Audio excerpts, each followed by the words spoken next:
Good afternoon, and thank you very much for the invitation and opportunity to be with you today.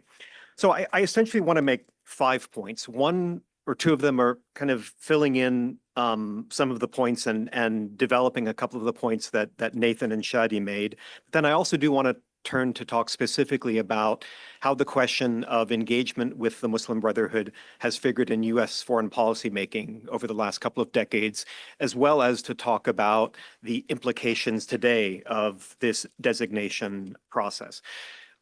I want to start by emphasizing the point that Nathan first drew and that I think Shadi also mentioned about the importance of making a distinction between the Muslim Brotherhood as an organizational entity and a broader phenomenon that I prefer to think of as movement Islam.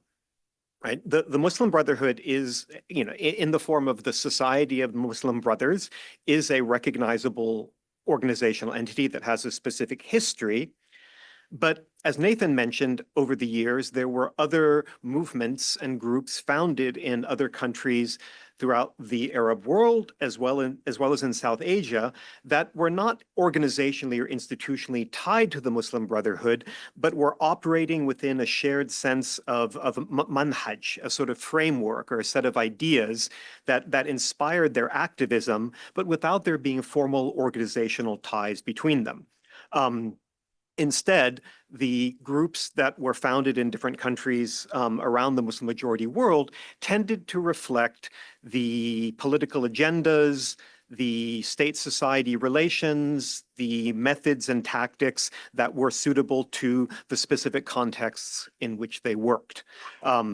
And the levels of actual coordination and communication between them were often minimal. So Nathan referred to that experience of, gathering representatives of these groups together and finding that they didn't really know each other. There were, over the years, ad hoc efforts to occasionally convene international forums under the broad rubric of something called the Tanzim al-Alami, the sort of international group of the Brotherhood. But talking to people who attended these, what they often were representatives from different groups in the movement Islam ecosystem from around the world coming together and mostly arguing with each other about how their country's agenda was the one that everyone should be supporting and getting behind. So there is very little going on in terms of the way of a coordinated strategy. And yet, the way that the phenomenon of the Muslim Brotherhood, or as until recently it was often referred to amongst those that have sought the designation pathway, something called the global Muslim Brotherhood, tended to paint this image of close organizational ties and coordination between all of these movements, which simply wasn't reflected in reality. Second important point to make gets to the question of the connections to terrorism. Nathan already mentioned that certainly in the 1940s, there were Brotherhood members that were engaged in political assassinations in Egypt under the period of Said Qutb's tenure at the helm of the organization. There were certainly attacks against the security apparatus of the Egyptian state. But then in the 1970s, there was a very important split that took place. Under, Said Qutb, once he had been arrested, jailed, and eventually put to death by the Egyptian state, the movement was essentially suppressed and driven completely underground. Then in the 1970s, under the presidency of Anwar Sadat, there was a hand reached out to what remained of the mainstream leadership of the Brotherhood and an offer for them to come back into public life in Egypt so long as they refrained from participation in politics and rejected the legitimacy of violence. And this was an agreement that mainstream trend within the Brotherhood had no problem making. But what we've seen in the public discourse about the Brotherhood today, again, amongst those in favor of designation, is an idea that groups such as Al-Qaeda and ISIS, the sort of Salafi jihadi ecosystem, is itself a direct evolution out of the Brotherhood. That the logic, the political ideology of the Brotherhood pushed to its logical extreme results in Al-Qaeda and ISIS. there's this split that happens in the 70s that I think is vitally important for understanding what went on and is overlooked, which is the fact that there were within the Brotherhood certain groups at that time still beholden to the more confrontational and aggressive strategy of the Said Qutb wing that broke away from the Brotherhood, criticized it for accepting the accommodation with the state and the willingness to work in public life, and instead formed these highly militant splinter groups like Takfir wal Hijra, as well as the initial precursors of groups that became Al Jama'a Al Islamiyya, where you then do have a connection and pathway that brings you to Al Qaeda at least. So there is a direction there, but it's one that doesn't represent the mainstream trend of the Brotherhood more broadly. Because over time in Egypt, what you saw is the Brotherhood increasingly being heavily involved in civil society activities. You then began to see the other groups that are part of that broader movement Islam ecosystem in the region over time, as Shadi mentioned, become more and more involved in mainstream politics, participating in elections and generally, abiding by and conducting themselves according to the rules of normal politics. To the question of the Muslim Brotherhood in the United States.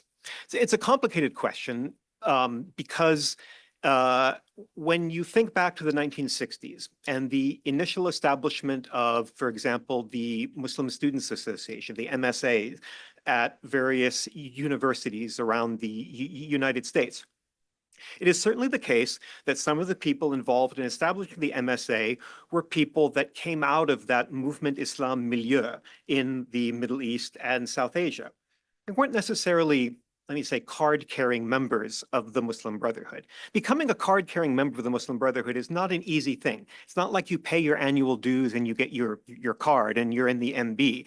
It's a rather extended and complex process of socialization that takes a lot of time, right? Joining the Brotherhood is not a sort of easy process. But there were a lot of people that had some broad sympathy with the idea that religious values should inform public life, that aspects of the way that one does policy and the way that one engages politically might be informed by religious beliefs.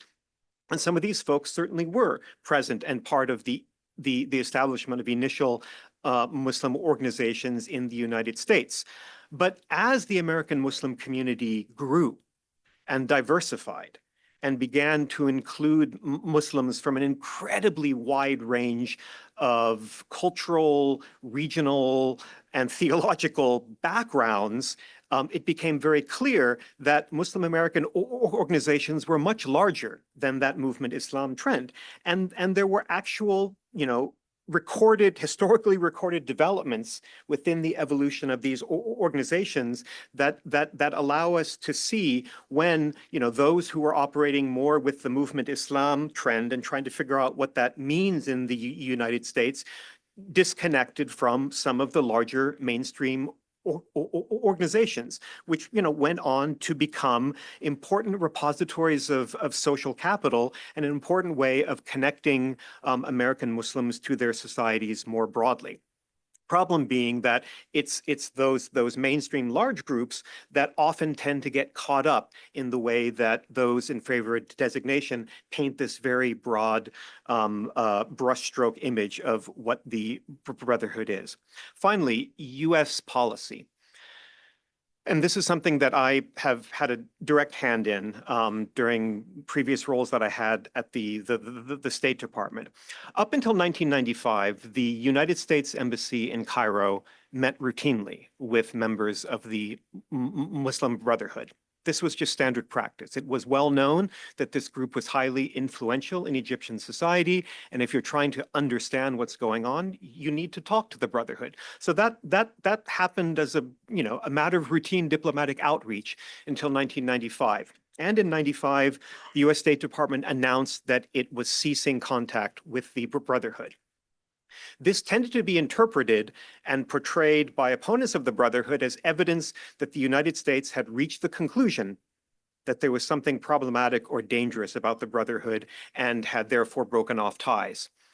However, it was revealed subsequently in some, I think, offhand comments that former Secretary of State Condoleezza Rice made that the reason the United States government stopped talking to the Brotherhood in 95 was not because of any internal policy determination that the US government had reached, but because the government of Hosni Mubarak had asked the US government to stop talking to them. So really that decision in 95, I think, tells you more about the US-Egypt bilateral relationship than it tells you about the US government's assessment of the Brotherhood. And indeed, by the time we reached the 2000s, the US policy of not engaging the Brotherhood seemed to be out of touch with the reality in the region whereby, as Nathan and Shadi have pointed to, these groups were fairly mainstream participants in the landscape, the democratic landscapes of a number of countries, including important security allies of the United States. Finally, the implications of designation. To my mind, there are three main problems that would accrue from the designation of something called the Muslim Brotherhood, particularly defined in this incredibly nebulous way that the legislation seems to use. Three particular problems. One would be the fact that there are a number of contexts in the Middle East where you have groups that would probably fall under this broad umbrella of the problematic definition that we see in the legislation, that are groups that are likely to be important in upcoming transitions in strategically significant countries to the United States. Shadi already mentioned some of them: Syria, Iraq, Libya. But there are countries that the United States has ongoing close security partnerships with: Morocco, Kuwait, where Brotherhood supposedly linked groups are, a central component of political society in those countries. And if American diplomats are not able to connect with and talk to these groups because they're designated as being tied to something called the Muslim Brotherhood, that I think actually weakens our ability to carry out an effective foreign policy. Second, I've talked about the potential implications for the sort of mainstream space of the American Muslim landscape, and the fact that so many of the organizations that are important pillars of these communities that allow them to connect to each other as well as to broader society around them would find themselves caught up on this. Finally, I think such a designation would be politically problematic for the Republican Party itself. We don't have a lot of information about the voting behavior of American Muslim communities prior to the 2000s, but what little data we have suggests that the sort of core locus of the political locus of the immigrant American Muslim community tended to vote Republican, which makes sense. These were well-educated, professional, pro-business, socially conservative communities, right? And at that time, that demographic would lean you towards the Republican Party. So in the aftermath of 9/11 and what has appeared to be a policy on the part of the US government at times to kind of securitize and demonize Islam more broadly, has really caused a shift on the part of the American Muslim voting mainstream over to the Democratic Party. But in more recent years, as we've shifted from the sort of American context around these issues defined by the post 9/11 environment to a context defined by the culture wars, what you've started to see is the discovery on the part of some segments of the political right in this country that, in fact, American Muslims are their allies on any number of these culture war issues. That at the level of values, many of the debates and views related to things like abortion, transgender issues, LGBTQ rights, that there's actually great overlap between, say, conservative Christian evangelicals and many Muslim communities in the United States.